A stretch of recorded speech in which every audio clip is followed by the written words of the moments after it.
Where I grew up, my dad almost every single year planted a garden in his backyard.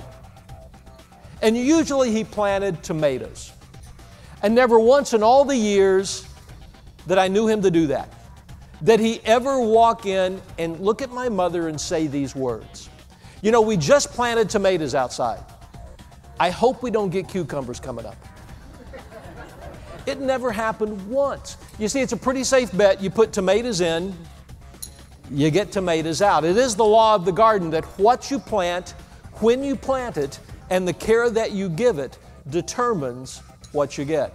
And it's that same way with connecting with people.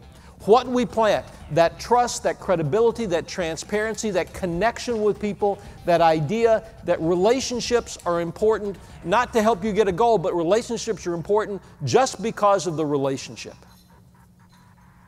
When you plant it, from the outset, what care do you give it?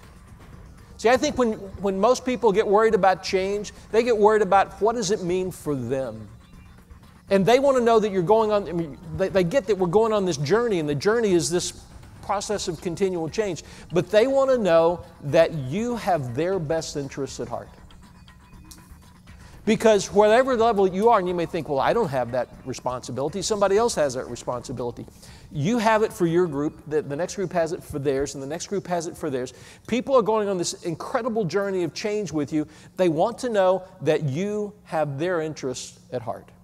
So what do you plant? You plant that trust, that credibility, that transparency, the caring about people. When do you plant it? Immediately. Immediately. Very first time. What care do you give it? It is, in fact, the most important skill that you have as a leader. If you want people to trust you as you go on this journey, because there will be things that you can tell them and things that you can't. There will be things that you know that you can't tell them. There will be some things that you don't know that you certainly can't tell them. Because a lot of dealing with change is, if you looked at this room and did it lengthwise, imagine this room is a dark room, and we walk in with a little pin flashlight. We can see about 4 steps in front of us. And that's really all we can see. And that's sort of what the change leadership, change navigation piece is all about, is you're entering this dark room and you've got a small flashlight, and you can see very clearly what's in front of you, but 10 or 15 yards down the way, 20 yards down, it's sort of like these murky shadows. And we're asking people to follow us in, and they want to know that you have their back.